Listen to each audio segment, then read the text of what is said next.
Bonjour Anne Bernet. Bonjour. Nous avons la joie et nous sommes très heureux aujourd'hui de vous demander de dresser une fresque sur l'Afrique du Nord chrétienne. L'Afrique du Nord qui fut chrétienne pendant plusieurs siècles. L'Afrique du Nord qui fut même l'une des plus belles chrétientés de l'Antiquité et du Haut Moyen-Âge.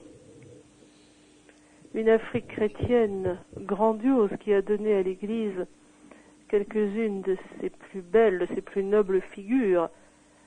Une Afrique chrétienne qui a sombré dans les conditions que nous connaissons et de manière tout à fait stupéfiante même pour les contemporains. Comment cela a-t-il commencé? Eh bien, comme la plupart des églises primitives, nous ne savons pas précisément à quelle date cela a commencé, sans doute au début du IIe siècle, mais le premier document en notre possession, la première date attestée, est 180, c'est-à-dire 3 ans juste après les actes des martyrs de Lyon qui fondent l'église des Gaules. Et en 180, comparaissent devant un procurateur romain, par 2 fois au mois de juillet et au début d'août, quelques chrétiens manifestement d'origine très modeste, puisqu'ils portent des noms puniques, autrement dit ce ne sont pas des citoyens romains, ce sont des paysans de la région, hommes et femmes, qui ont refusé de sacrifier aux idoles, et qui pour cela vont être jetés aux bêtes. Alors ce qui est tout à fait bouleversant, c'est que nous possédons les procès-verbaux authentiques, qui sont évidemment des documents, j'allais dire des documents de police, dans un style un peu sec, mais c'est justement la sécheresse du style qui donne toute sa grandeur à cet interrogatoire et à son immense simplicité. Le prêtre du groupe, il s'appelle Namphano. Alors il paraît qu'en punique, c'est saint Augustin qui expliquait cela. Namphano signifie celui qui porte la bonne nouvelle, qui apporte le bonheur. Namphano, on lui demande, est-ce que tu ne veux pas prendre quelques jours pour réfléchir à ton refus de sacrifier aux idoles? Tu sais que ce refus est puni de mort. Et il répond, mais qu'a-t-on besoin de délai sur un problème si simple? Oh.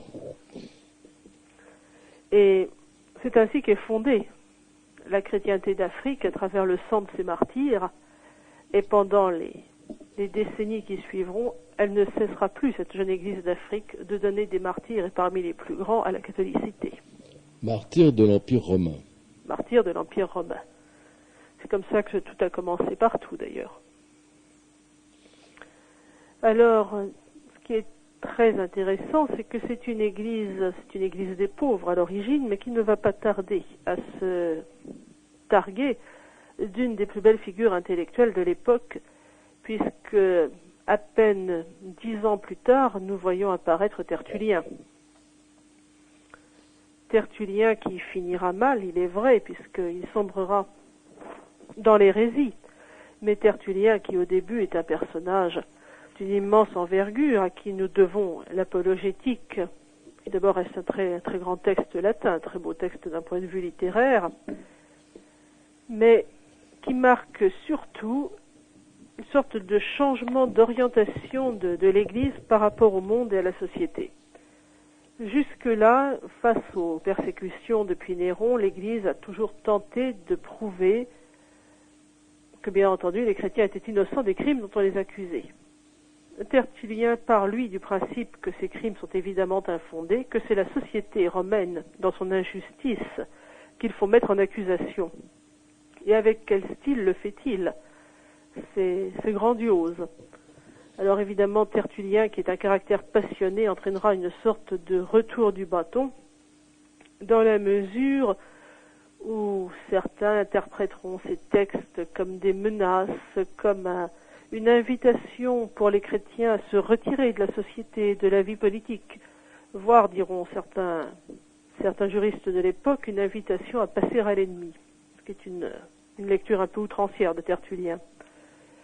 Mais le fait est que nous avons là l'une des très grandes figures de l'époque, qui malheureusement va sombrer dans le montanisme assez rapidement. C'est-à-dire? Tertullien est un homme qui n'est jamais content de rien, qui estime qu'on n'en fait jamais assez pour Dieu, ce qui, entre nous soit dit, n'est pas une mauvaise chose. jusqu'au moment où tout cela devient excessif. Le montanisme est une hérésie qui est apparue en Asie centrale, enfin en Asie mineure, en Turquie actuelle, à peu près à la même époque, donc dans le milieu du IIe siècle, et qui consiste à considérer qu'il ne faut pas attendre le martyre, il faut y courir, comme une preuve de l'amour de Dieu. Et que pour cela, il faut se poser en adversaire résolu du monde et de la société tels qu'ils sont. Ce qui est évidemment une attitude condamnable dans la mesure où jamais l'Évangile ni l'Église n'ont demandé qu'on se précipite tête baissée au martyr. Mais Tertullien, qui est excessif, lui, va encourager ce genre de choses. Il est notamment l'auteur d'un texte assez étonnant qui s'appelle « Sur la couronne du soldat ». Alors qu'est-ce que c'est la couronne du soldat ? À l'époque, dans les légions romaines, on ne donne pas de médailles, on donne des couronnes de laurier aux soldats et aux officiers méritants, lesquelles couronnes de laurier sont pour les montanistes assimilables à des symboles païens. Donc un chrétien ne peut pas accepter de recevoir la couronne de laurier. Et ce soldat chrétien, un jour de remise des décorations, refuse purement et simplement la décoration. Et évidemment, cela cause un véritable scandale. Tertullien s'en félicite abondamment. Ce n'est probablement pas ce qu'il a fait de plus intelligent. De quelle région était-il ? Pour le moment, nous sommes quasiment toujours dans ce qui est la Tunisie actuelle, c'est-à-dire ce qu'on appelait l'Afrique proconsulaire, la région de Carthage. La christianisation vers l'ouest sera relativement lente. Elle gagnera peu à peu ce qui est l'Algérie moderne, et puis bien plus tard, tout à fait, à la fin de l'Empire romain, elle atteindra les rives de l'Atlantique et le Maroc. Alors, Anne Bernet, le christianisme s'enracine dans le sang des martyrs en Tunisie et d'aujourd'hui et dans le début de l'Algérie, l'est de l'Algérie, au IIe siècle. À la fin du IIe siècle, les chrétientés d'Afrique proconsulaire, donc de Tunisie et de l'est de l'Algérie moderne, sont bien implantées, baignées dans le sang des martyrs, donc enracinées. Elles sont d'ailleurs très nombreuses. On peut considérer qu'à l'époque, probablement, presque pratiquement un tiers de la population est déjà convertie, ce qui est énorme. Et que se passe-t-il ensuite ? Eh bien, Tertullien et les montanistes vont provoquer une sorte de réaction de la part des autorités romaines et qui va venir paradoxalement d'un empereur africain. Il faut se souvenir qu'en 198 monte sur le trône de César Septime Sévère, général d'origine africaine. Africain du Nord. Tunisien, bien sûr. Quand on dit africain à l'époque, on parle bien entendu de l'Afrique du Nord. Et Septime Sévère est un homme qui n'a aucune hostilité envers le christianisme, absolument aucune. Il a été sauvé par un médecin chrétien d'une maladie que personne n'arrivait à guérir. Ses enfants ont été élevés par des nourrices chrétiennes. C'est donc plutôt un prosélyte, un homme de bonne volonté vis-à-vis du christianisme. Et voilà qu'on lui fait part de l'attitude des montanistes, précisément dans sa région natale, en lui disant, il publie des écrits disant qu'on ne doit pas obéir à l'empereur, on ne doit pas servir dans l'armée, on ne doit pas accepter de rendre hommage aux dieux. Autrement dit, les chrétiens sont des ennemis de l'intérieur. Et Septime, qui est un militaire de carrière, est profondément scandalisé, profondément choqué. Il voit là une trahison infâme de la romanité, de l'ordre, de l'empire, et il décide de prendre des mesures. Alors, quelles mesures ? Il y a quelque chose qui lui semble charitable, puisqu'il demande que les chrétiens n'enseignent plus leur religion et qu'ils n'acceptent plus de nouveaux baptisés. Autrement dit, vous êtes chrétien, vous avez le droit de le rester, mais vous ne pouvez plus faire de chrétiens. Alors, Septime se croit très large dans ses opinions. Il ignore que la raison même du christianisme est précisément de faire des chrétiens.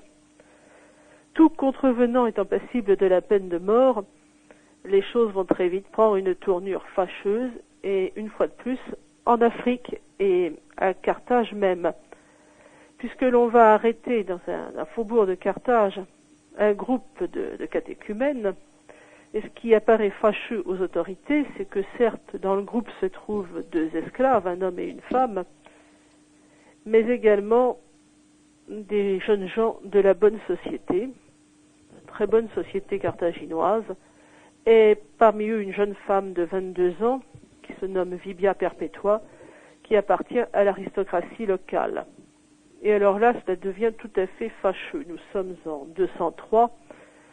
Ce qui s'était passé dans les années 180 ne concernait après tout que des paysans autochtones, ce qui n'avait finalement guère d'importance. Et or là, nous avons affaire à l'élite locale.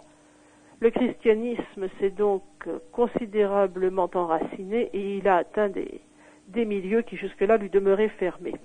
Du coup, on ne peut plus du tout étouffer l'affaire et on va assister à un procès qui va être long, plus d'1 mois, organisé par un préfet d'Afrique extrêmement ennuyé qui voudrait bien éviter le scandale. Et comme il s'agit de gens de la bonne société, de gens riches et de femmes en surcroît, il se dit si on les enferme dans la pire prison de Carthage, c'est fatal, ces gens vont craquer. Les conditions de détention vont être pour eux intolérables. Or, c'est méconnaître la qualité de ces gens. Aucun d'entre eux ne va craquer. Et cela va aboutir au martyr du 7 mars de 103, les martyrs de Carthage, Sainte Perpétue, Sainte Félicité et Saint Saturos et les autres, qui vont donner d'ailleurs deux des plus beaux textes de la chrétienté primitive, puisque nous possédons ce que l'on appelle,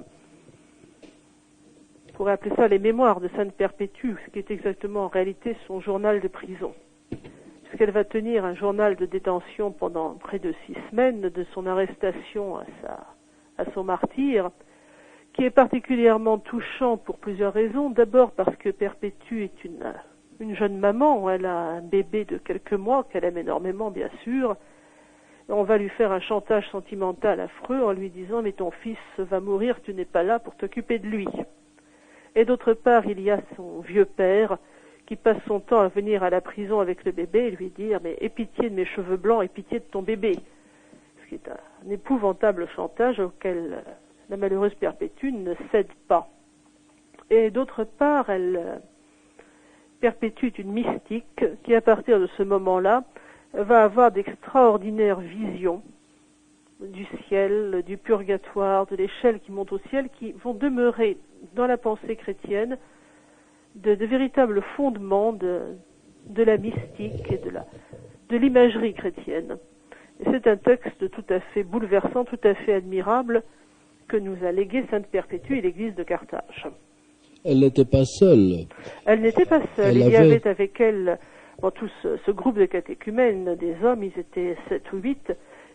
Certains vont d'ailleurs mourir en prison avant la reine. Et une esclave, Félicité, également extrêmement touchante, car si Perpétue est la mère d'un bébé de quelques mois, Félicité, elle, est enceinte et cela met évidemment dans une situation encore plus difficile. La maîtresse et l'esclave étaient comme enfants de Dieu, unis par une fraternité inimaginable dans le monde antique. D'autant plus choquante même pour les mentalités antiques qu'on va les punir pour cela. En aucun cas dans le droit commun, mais il est vrai qu'à l'époque le droit commun ne s'applique quasiment plus jamais aux chrétiens, en aucun cas une patricienne comme Sainte Perpétue n'aurait dû être livrée aux bêtes. Or, puisque ces gens se mettent sur le même plan que leurs esclaves, il s'est passé la même chose à Lyon 20 ans plus tôt, et puisque ces gens se mettent sur le même plan que leurs esclaves, il est normal de les traiter comme leurs esclaves et par conséquent de les livrer tous aux bêtes, comme s'ils appartenaient tous à la classe servile. Et c'est certainement un grand choc pour les mentalités de l'époque qui servira beaucoup le christianisme. La glorification par le bas. Exactement.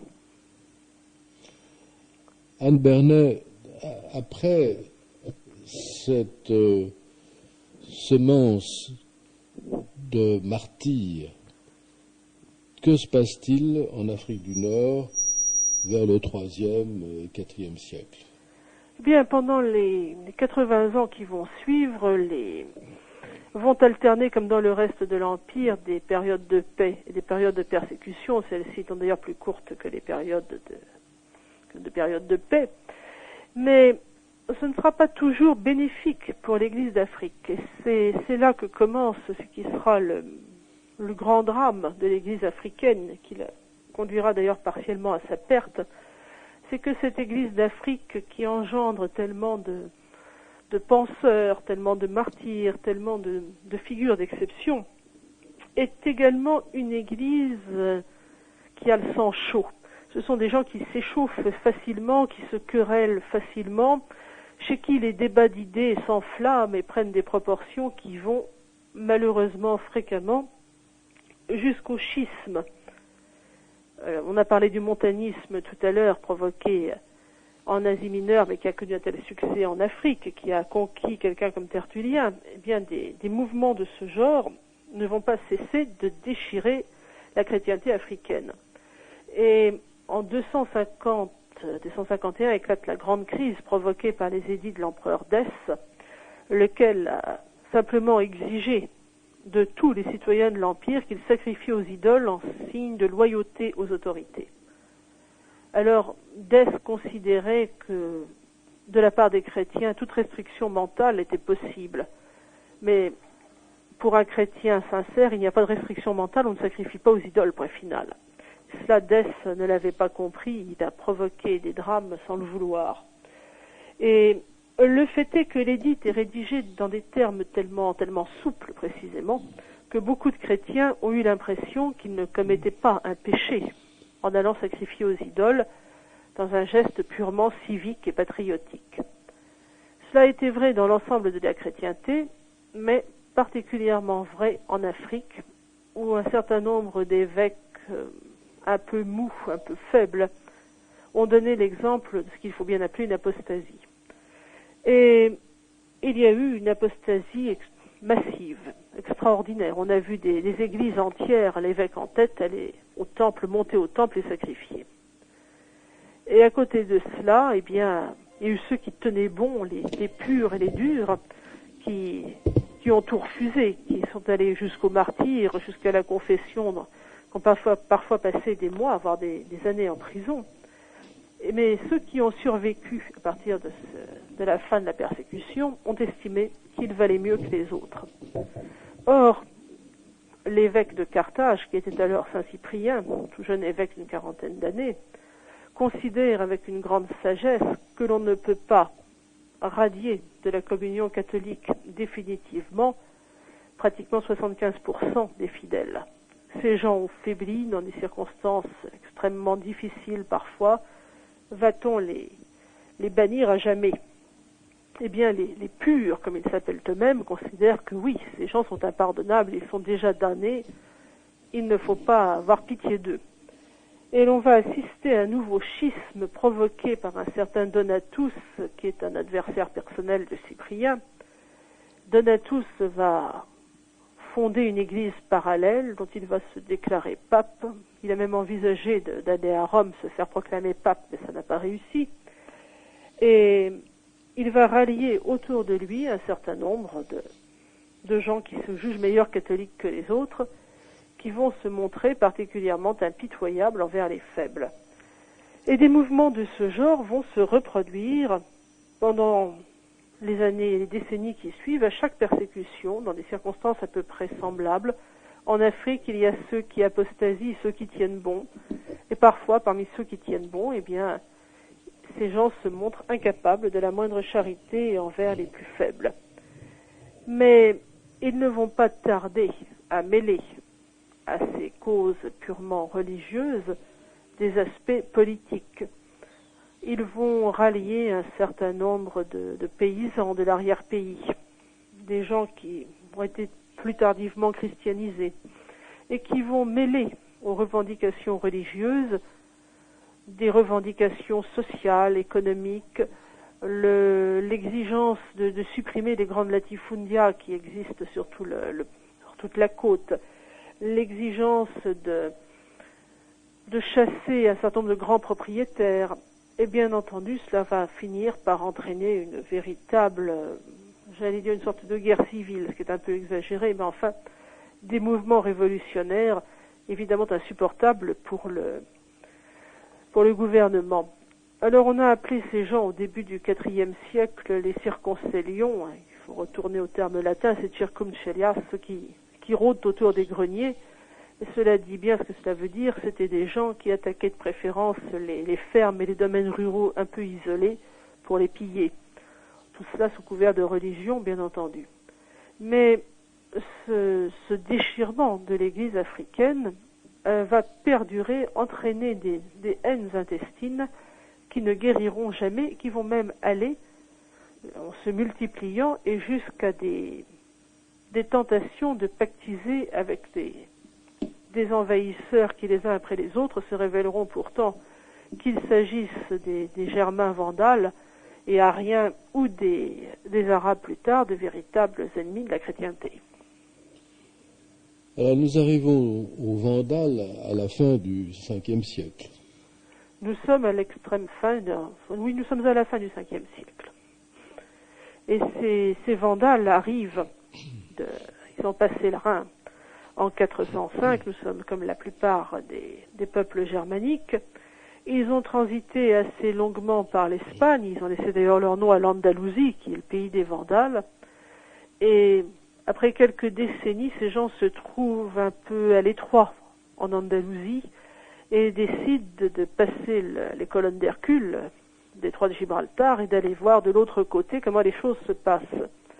Alors pourquoi précisément cette fin du Ve siècle? Eh bien parce que là-bas les choses vont mal. L'Empire romain est extrêmement secoué, il y a eu des usurpations, des tentatives de déstabilisation du pouvoir, et puis toujours cette question du schisme qui fait que les circoncellions sont toujours prêts à s'allier par principe avec les ennemis des catholiques. Et les Vandales vont déferler sur l'Afrique. Alors, on n'a jamais su le chiffre exact, on peut estimer 300 000 guerriers, plus leurs femmes et leurs familles. Et ce sera épouvantable. Le mot vandalisme est passé à la postérité parce que ces gens vont tout détruire sur leur passage, sans aucun ménagement. Et en bons hérétiques ariens qu'ils sont, ils vont particulièrement s'acharner sur les catholiques. Quand ils vont enfin s'emparer de Carthage, commence pour l'Afrique, ce qui était l'Afrique romaine, un siècle de souffrance, d'oppression, de martyrs, qui paradoxalement ne va pas calmer les haines intestines. Bien au contraire, les querelles fratricides vont se poursuivre même en présence de l'ennemi vandale. Alors ces Vandales sont même allés jusqu'en Corse, qu'ils ont occupé de la fin du Ve siècle jusqu'au premier tiers du VIe siècle. Et la Corse était devenue un lieu de relégation d'un certain nombre de prêtres et de 46 évêques catholiques déportés par les Vandales qui étaient à Carthage. Absolument, la Corse et la Sardaigne deviennent en effet des lieux de relégation, un véritable bagne, essentiellement pour le clergé catholique, parce que les princes vandales partent du principe que si vous écartez les évêques et les prêtres, les fidèles livrés à eux-mêmes finiront par se convertir à l'arianisme. Alors, ils étaient déportés parce que, tout simplement, ils croyaient en la divinité du Christ. Ils croyaient en la divinité du Christ, qui pour un arien est évidemment intolérable. Mais je voudrais insister sur un point très, très particulier, c'est que la présence arienne, partout où elle a été durable, a entraîné, justement par ce refus de la croyance à la divinité du Christ, une diminution profonde et réelle du sentiment chrétien, et par ce refus du dogme trinitaire, il faut bien voir les choses sous cet angle, la création d'un terrain favorable à l'implantation au siècle suivant de l'islam. Alors ces Vandales et ces prêtres, ces évêques vandales enfin d'origine nord-africaine, déportés par les Vandales en Corse, ont fait que la Corse, qui était déjà en partie christianisée, puisque ce fut un disciple de saint Paul, saint Euphrase, qui a donné son nom à la première cathédrale d'Ajaccio, ont néanmoins considérablement développé le christianisme en Corse. Ces déportés ont propagé le christianisme, ces déportés d'Afrique du Nord ont propagé le christianisme dans l'île, où ils étaient condamnés aux travaux forcés, dans l'exploitation des forêts, et certains même auraient fabriqué la charpente de l'ancienne église Saint-Jean d'Ajaccio. Quant à Saint-Démon, c'est-à-dire dans le nord de la Corse, la cathédrale, le port et le golfe de Saint-Florent perpétuent le nom de l'un d'eux, San Fiorenzo, Saint-Florent, qui édifia par ses vertus les habitants du Nebbio. Il faut que l'on sache que la Corse, qui est un relais privilégié entre Rome et l'Afrique du Nord, a eu un rôle important et des liens importants sur ce plan-là avec l'Afrique du Nord. Mais il est vrai qu'en toutes circonstances, le diable porte pierre, car l'arianisme n'a jamais compris qu'en déportant massivement les évêques et les prêtres fidèles à la divinité du Christ, eh bien, il favorisait partout où il est déporté le renforcement du catholicisme. Et cela était vrai absolument partout. Il faut penser par exemple à l'exil de saint Athanase d'Alexandrie à Trèves, d'où viendra l'implantation du monachisme en Europe et en Occident dans les conditions que l'on connaît. Sans la déportation de saint Athanase, Saint Benoît ou Saint Martin n'auraient jamais existé, il n'y aurait pas de moine en Europe. Le diable porte pierre. Que se passe-t-il après le départ des Vandales? Eh bien, le pouvoir vandale va s'écrouler au tout début du VIe siècle, à une vitesse assez stupéfiante. On les prenait pour la première armée du monde, ils étaient invincibles, et tout cela était de la propagande.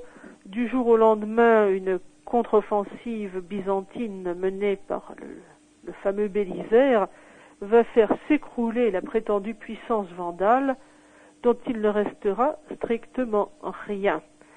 Strictement rien, peut-être pour une raison très simple, c'est qu'à la différence des autres peuples germaniques, qu'il s'agisse des Francs, des Visigoths ou des autres, les Vandales se croyaient supérieurs aux peuples qu'ils conquéraient et qu'ils occupaient, que par conséquent la seule idée de s'implanter, d'accepter des mariages mixtes leur était intolérable. Et en refusant précisément de se fondre dans la population locale, ils se sont condamnés à disparaître. Et dans les années 550, c'est absolument terminé, les Vandales ont disparu. Parce qu'ils n'avaient pas accepté le christianisme. Parce qu'ils n'avaient pas accepté le catholicisme, ils étaient chrétiens. Mais un christianisme abattardi, un christianisme faux, un christianisme qui refusait la Trinité et la divinité du Christ, d'une part pour cela, et parce qu'ils n'avaient pas accepté de s'enraciner pour de bon en Afrique. Et Byzance revient donc et s'installe en Afrique, durablement pourrait-on croire, et l'ennui c'est que Byzance revient avec sa langue grecque, nous sommes dans un pays qui était latinisé de très longue date, qui a donné quelques-uns de ses plus grands auteurs au monde latin. Il faut penser à Tertullien, il faut penser à Saint-Augustin, il faut penser à Orose, il faut penser à tant d'autres, à Lactance. Mais à côté de cela, eh bien, les Byzantins apportent toutes les croyances plus ou moins hérétiques qui pullulent à Constantinople et dans l'Empire. Cela va considérablement troubler les esprits d'une part, et d'autre part, cela va beaucoup irriter les Africains qui ne se reconnaissent pas dans cet empire grec, qui n'arrivent pas à s'y faire. Et puis, il suffit de regarder une carte pour comprendre qu'avec les moyens de l'époque, Carthage est bien loin volubilis encore plus de Constantinople et qu'il est donc extrêmement difficile de protéger des provinces aussi lointaines. Et l'Afrique ne va pas tarder à le payer, d'autant que pour mieux la détacher de l'Italie, pour mieux la détacher de Rome, les empereurs byzantins ont tendance à exciter tout ce qui peut exister en Afrique de ferments contraires à la papauté. Et lorsque les premières vagues arabes vont apparaître, eh bien il va se passer en Afrique ce qui s'est passé en Égypte, ce qui s'est passé dans le reste du monde byzantin. Ces gens qui avaient déjà l'entendement troublé d'un point de vue religieux, qui ne savaient plus très bien où ils en étaient des dogmes, ne vont pas voir de différence fondamentale entre une hérésie chrétienne classique et l'islam. Jusque dans le clergé, on va se dire, ce ne sont que des hérétiques de plus, pourquoi pas? Et il n'y aura pas de résistance spirituelle à l'islam, et c'est probablement ce qui va se passer de plus grave, et qui explique pourquoi ces chrétientés extraordinairement puissantes et florissantes, qui pendant 5 siècles et plus ont survécu à tous les drames, vont d'un seul coup s'écrouler, pratiquement comme un château de cartes, sans résistance, à de rares exceptions près, je pense à la Caïna, mais pratiquement sans résistance face à ce qui pourtant aurait dû représenter aux yeux de tous le danger le plus fondamental qui soit. Donc c'est une absence de solidité et de formation théologique ou une faiblesse congénitale à ces populations d'Afrique du Nord? C'est un manque de formation théologique. Ces gens se sont tellement querellés depuis les commencements de ces magnifiques chrétientés africaines qu'ils ont toujours eu tendance à jouer l'ennemi contre le frère ennemi, ce qui est toujours un jeu dangereux. Le voisin qui est toujours moins dangereux que le frère dans leur esprit. Et bien entendu, cela a fini par se retourner contre eux. Et ils ont été absolument incapables de cerner les problèmes que posait l'islam. Ajoutez à cela ces haines intestines qui n'ont pas cédé, ce qui est terrible, absolument invraisemblable presque, c'est de penser que le dernier document que nous possédons de l'Église africaine primitive concerne la nomination du dernier évêque de Carthage que nous connaissions, c'est dans début du Xe siècle, c'est un certain Jacques.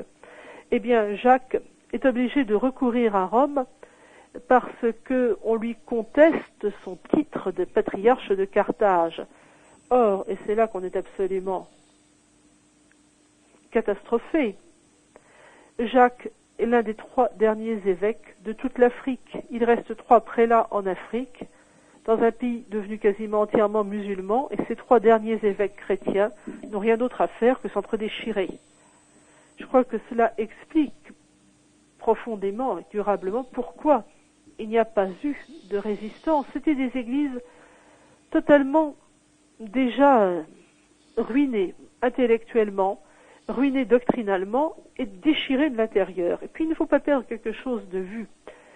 C'est que à partir des invasions vandales, la plupart des cadres, mais enfin il s'agit de l'aristocratie locale, qui avaient les moyens de quitter l'Afrique, d'échapper aux envahisseurs, d'échapper aux persécutions. Ces gens l'ont fait. Ils ont regagné l'Europe, ils se sont mis à l'abri. Mais ils ont laissé derrière eux des populations qui n'avaient plus personne pour les encadrer, pour les guider, pour leur donner des conseils. Et ce sont précisément ces gens pauvres, ces gens faibles, qui se sont retrouvés confrontés d'abord aux Vandales, puis aux musulmans. Et personne ne les a aidés. À chaque nouvelle crise, tous ceux qui pouvaient partir, partaient. Ils ont fui vers l'Italie, ils ont fui vers la Provence, ils ont fui vers l'Espagne, ils ont fui vers la Corse. L'essentiel était de ne pas rester au pouvoir des infidèles ou des hérétiques. Mais bien entendu, les gens qu'ils laissaient derrière eux n'étaient pas capables de résister tout seuls.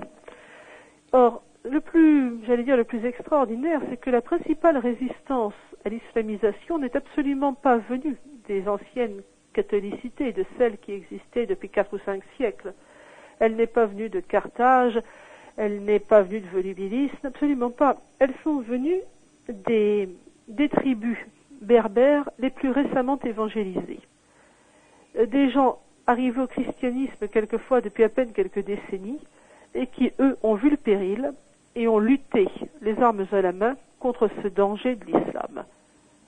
Mais toutes les populations du littoral, celles qui étaient fortement romanisées et celles qui depuis longtemps étaient mélangées de sang européen, de sang germanique, tous les gens qui avaient vécu par là, eh bien ceux-là, eux, n'ont rien compris, rien vu venir. Et pourtant, si l'on peut faire un retour en arrière au début du 5e siècle, avec saint Augustin, il y avait de remarquables théologiens en Afrique du Nord et un grand nombre de docteurs de l'Église romaine. Bien entendu, les plus grands de la catholicité. Mais il faut se souvenir que la vie de saint Augustin a été une longue suite de luttes à partir de sa conversion et de son retour en Afrique, à Tagaste. Le malheureux Augustin est l'objet de toutes les haines des hérétiques locaux. Il fait l'objet de je ne sais combien d'attentats. On essaye 4 ou 5 fois de l'assassiner. Il échappe miraculeusement. Mais beaucoup d'autres évêques de ses amis n'auront pas cette chance. Certains sont massacrés dans des conditions absolument épouvantables, précisément pour les détourner du catholicisme traditionnel. Eh bien, il faut voir aussi que des gens comme Augustin meurent précisément au moment où la situation en Afrique devient cataclysmique. La mort d'Augustin à Hippone est assiégée par les Vandales. À l'instant où Augustin meurt, comme s'il incarnait l'âme de cette chrétienté d'Afrique, à l'instant où Augustin meurt, la ville se rend. Je crois qu'à partir de la mort d'Augustin, eh bien, quelque chose est symboliquement brisé. Alors, il est vrai que l'Église d'Afrique va encore donner des théologiens. Fulgence de Ruspe, par exemple, qui sera déporté en Corse à un moment donné, et que le roi Genséric fera revenir parce qu'il n'a plus personne pour discuter de théologie, par conséquent il s'ennuie, il n'a plus d'adversaire. Mais ces gens-là vont disparaître au mauvais moment. À partir de la fin du VIe siècle, l'Église d'Afrique, et c'est vrai d'ailleurs dans l'ensemble de la catholicité, avec les invasions barbares, la qualité intellectuelle va s'écrouler partout. L'Église d'Afrique n'a plus ni de penseurs, ni de théologiens. Et c'est sur cette chrétienté intellectuellement fragilisée et doctrinalement affaiblie que l'islam va fondre. Peut-on en dire autant de l'Espagne ? Oui, on peut en dire autant de l'Espagne pour diverses raisons. Le cas de l'Espagne a toujours été extrêmement parallèle à celui de l'Afrique. Quand on regarde l'histoire des persécutions, par exemple, on voit à quel point l'Espagne et l'Afrique ont connu des destins parallèles avec des réactions tout à fait similaires face aux événements. Nous avons également en Espagne une très longue présence germanique, vandale dans le sud, wisigothe dans le reste du pays, autrement dit arienne, autrement dit négatrice du dogme trinitaire et de la divinité du Christ, autrement dit des gens qui, eux aussi, comme en Afrique, seront plus fragilisés face à la présence musulmane, moins capables de mesurer le danger et de discuter doctrinalement parlant. Et puis, il faut voir que l'Église d'Espagne primitive a été une Église assez lamentable. C'était un des clergés qui a compté dans les grandes persécutions le plus grand nombre d'apostats et de gens qui étaient toujours prêts à toutes les compromissions avec le pouvoir et avec le monde. À l'heure où l'Église d'Afrique donne quelques-unes de ses plus grandes figures, l'Église d'Espagne, elle, n'a rien à opposer. Je ne peux pas vous citer un grand théologien ou un grand écrivain espagnol de l'époque qui puisse même arriver à la cheville d'un seul des grands auteurs ou des grands théologiens africains. Mais aux mêmes causes, les mêmes effets, il est vrai que travailler par un clergé affaibli doctrinalement et moralement, Et par l'arianisme, l'Espagne était une proie parfaite pour l'islam elle aussi. Anne Bernet, que se passe-t-il sous la botte musulmane, car elle existe toujours en Afrique du Nord, alors que en Espagne, la reconquête a libéré la péninsule au cours des siècles suivants. L'Espagne avait eu la chance que des réduits chrétiens aient subsisté. Dans les Pyrénées. Ces réduits chrétiens n'ont pas existé en Afrique, ou quasiment pas. Ils ont été éradiqués très très rapidement. Et bien, ces gens se sont retrouvés livrés à eux-mêmes, et nous n'avons pratiquement aucun document sur les premiers siècles de la présence arabe en Afrique du Nord. Il ne semble pas que les choses se soient passées de manière particulièrement dramatique, et les chrétiens sont passés sous la domination arabe, la domination musulmane. Ils n'ont pas dû avoir dans un premier temps l'impression que leur statut de dhimmi était bien différent de ce qu'était leur statut de citoyens de seconde zone dans l'Empire byzantin, par exemple, ou de non-citoyens et de personnes sans droit dans le monde vandale. La différence n'a pas dû être particulièrement criante. Mais ce qui s'est passé, qui était totalement imprévu, c'est que ces gens se sont convertis à l'islam, quelquefois simplement par facilité. Puis, comme ils l'avaient fait déjà du temps des Vandales et des Ariens, eh bien, ils ont cru qu'ils pourraient revenir au christianisme. Mais la différence, c'est que les Arabes, très vite, se sont lassés de ces allers-retours entre islam et christianisme et se sont dit, ces gens sont doctrinalement faibles, il faut les convertir une fois pour toutes. On leur a envoyé des oulémas, on leur a envoyé des théologiens musulmans qui, eux, se sont mis en quatre pour leur donner des bases religieuses, des connaissances, à l'époque précisément où le christianisme ne faisait plus du tout le même effort en Afrique. Dès lors, la partie était totalement faussée. Oui. Alors, me direz-vous, on pouvait peut-être espérer un secours venu d'Occident. Comme les chrétientés, les réduits dans les Pyrénées espagnoles étaient soutenus par le Nord, par la France. Précisément, mais la France était une puissance forte, organisée, qui avait tous les moyens de soutenir la frontière espagnole. C'était d'ailleurs son intérêt. L'Afrique est loin. L'Afrique est extrêmement loin. Les seuls efforts que feront des princes, bon, il faut voir aussi les difficultés du moment, les invasions vikings, les raids hongrois, tout ce qui fait que l'Europe de l'époque est dans un état assez pitoyable. Mais les seules tentatives qui seront faites, par exemple, par Charlemagne, consistent à négocier avec des princes musulmans pour leur demander de racheter les reliques de tel ou tel saint. C'est ainsi que Charlemagne va rapatrier en France les reliques de Saint-Cyprien. C'est ainsi qu'un prince lombard à Pavie va réussir à récupérer les reliques de Saint-Augustin. Mais des populations locales, il est somme toute assez peu question. On ne sait pas ce qu'elles sont devenues. On ne sait pas si elles sont encore nombreuses. Et d'ailleurs, on n'a pas les moyens militaires et matériels de leur venir en aide. Par conséquent, on ne s'en soucie pas tellement. L'Europe de l'époque est elle-même un bastion assiégé qui ne peut guère se porter au secours des autres. D'où cet abandon, cette déréliction qui va voir l'Église d'Afrique périr. Alors, ce qui est particulièrement tragique, c'est que cela prendra pratiquement 5 siècles de voir cette magnifique chrétienté africaine disparaître intégralement. Or, je vous le disais tout à l'heure, nous n'avons quasiment aucun document pour raconter cette agonie. Anne Bernet, il est des traditions en Kabylie qui rappellent que les Arabes ou les occupants musulmans coupaient les langues de ceux qui n'invoquaient pas le Allah du Coran. En quoi il reprenait une tradition vandale qui avait été largement appliquée en Afrique du Nord pour tous ceux qui continuaient à chanter la divinité du Christ. On était malheureusement dans le même ordre de tradition. J'allais dire que les malheureux Africains avaient déjà pris l'habitude de la chose. Mais dans beaucoup de familles kabyles, des signes chrétiens sont demeurés et se sont perpétués.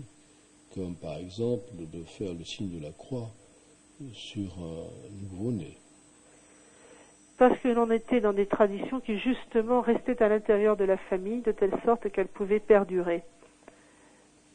Et il faut penser que la dernière tentative militaire en faveur des chrétientés d'Afrique a eu lieu, c'était les princes normands de Sicile, elle a eu lieu au début du XIe siècle, et on considère que la plupart des chrétiens qui restaient en Afrique, ceux du moins qui possédaient encore une organisation, sont partis avec les navires de Robert Guiscard dans le courant du XIe siècle.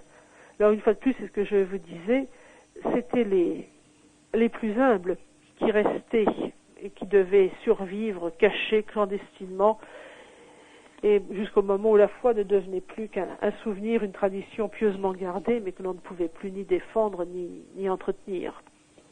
Anne Bernet, cette fresque que vous nous avez offerte de l'Afrique du Nord chrétienne me fait penser que de plus en plus actuellement d'Algériens, de Marocains et même de Tunisiens reviennent au christianisme. De nombreux témoignages nous le montrent, malgré les persécutions qui commencent à se développer, notamment en Afrique du Nord. Et c'est un retour aux sources glorieuses de l'Afrique du Nord que ces populations viennent. Je vais vous dire, l'Église d'Afrique a donné trop de martyrs et trop de figures glorieuses pour qu'un jour ou l'autre elle ne ressuscite pas de ses cendres. Alors son éclipse, plutôt que sa disparition, aura été longue et tragique. Je suis en effet persuadée qu'un jour ou l'autre, elle renaîtra de qu'elle redeviendra ce qu'elle a été. Pourrions-nous, à la fin de cette émission, Anne Bernet, évoquer ces grands saints nord-africains qui veillent sur leur pays? Ah, tout à fait. Il faut revenir à ceux qui étaient les grands patrons de l'Afrique chrétienne romaine, c'est-à-dire aux martyrs de Carthage, Perpétue et Félicité et leurs compagnons, c'est-à-dire à Saint Cyprien, c'est-à-dire à Sainte Monique et Saint Augustin, à Saint Fulgence de Ruspe. Je ne cite que les plus fameux, mais il faudrait également rajouter la petite Sainte Victoire, il faudrait rajouter la petite Sainte Salsa, et tant d'autres qui mériteraient qu'on égrène leurs noms un par un, qui sont innombrables, les dizaines de martyrs nommés Saturnins de l'Afrique du Nord, et tant d'autres qui ont ancré dans leur sang la christianisation de leur terre, et qui n'ont jamais pu, certainement, accepter que cette Afrique chrétienne ait disparu de la sorte de la carte de la chrétienté. Merci Anne Bernet, et nous espérons vous retrouver bientôt sur cette antenne pour parler d'autres sujets que vous traitez aussi magistralement.